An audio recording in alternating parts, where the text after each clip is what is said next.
Magandang araw po sa inyong lahat. Andito na naman ako sa harap ninyo para magbigay na naman ng isang impormasyon na baka hindi nyo pa nalalaman, pero bago ko simulan, humihiling lang po ako ng kaunting pabor na isubscribe ang malit na channel ni Ate Stella ninyo. Guys, huwag na tayong paligoy-ligoy pa. Simulan na natin ang ating topic ngayon.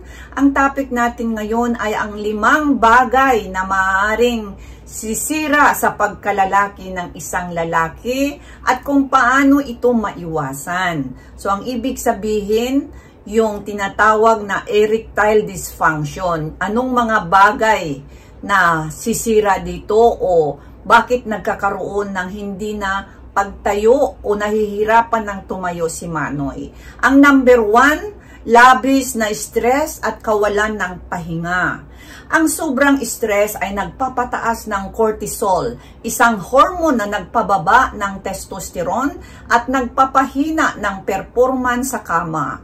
Maglaan ng oras para sa relaxation at sapat na tulog upang mapanatili ang hormonal balance. So, isa po yan na kailangan natin, no?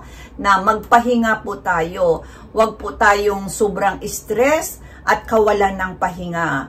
Naintindihan ko po na yung pagtatrabaho, pero bigyan din natin ang ating sarili ng relaxation, no? So, yan po yung number 1. At ang number 2 naman, masamang diet at labis na katabaan. Ang labis na timbang ay maaaring magpataas ng panganib ng diabetes at erectile dysfunction o hindi pagtayo ni Manoy o mahirap tumayo si Manoy.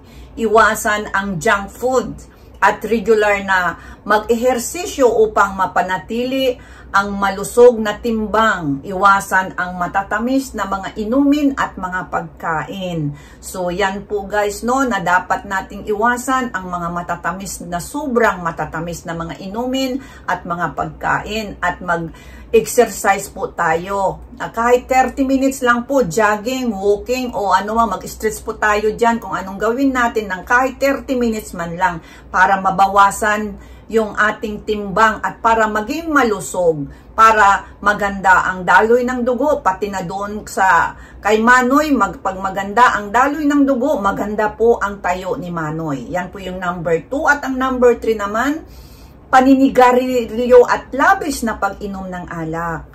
Ang paninigarilyo ay nagiging sanhi ng pagkasira ng blood vessels na mahalaga sa pagkakaroon ng normal na ereksyon kay Manoy. At ang labis na pag-inom ng alak ay nagpapababa ng testosterone at nagpapahina ng ereksyon o reproductive health.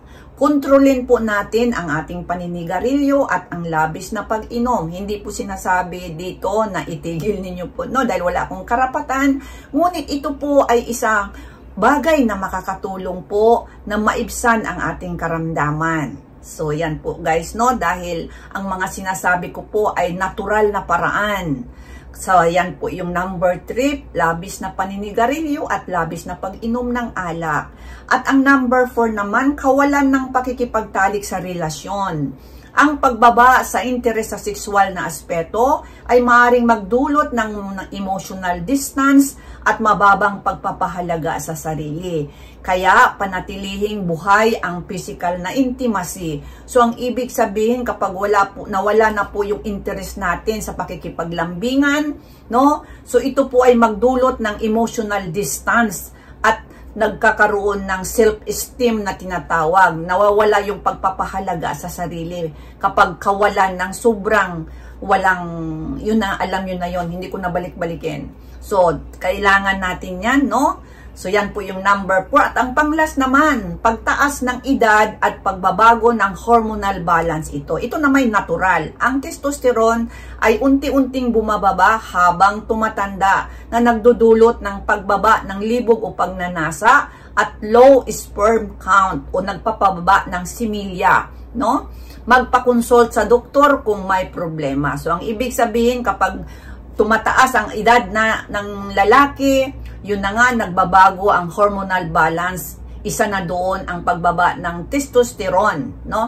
Kapag tumanda na ito ay nagdudulot ng pagbaba rin ng gana. Alam nyo na yun, pag nanasa. So, at ang similya rin, bumababa rin ang count niya. Kaya kung meron tayong alam na karamdaman natin, magpakonsulta po sa doktor kung may problema. So, hayan po guys, at ang video na ito ay pangkalahatang kaalaman lamang at hindi po ito kapalit ng payong medikal. Maraming salamat sa inyong lahat. Hanggang sa muli, ang inyong lingkod si Ate Estela. Bye-bye!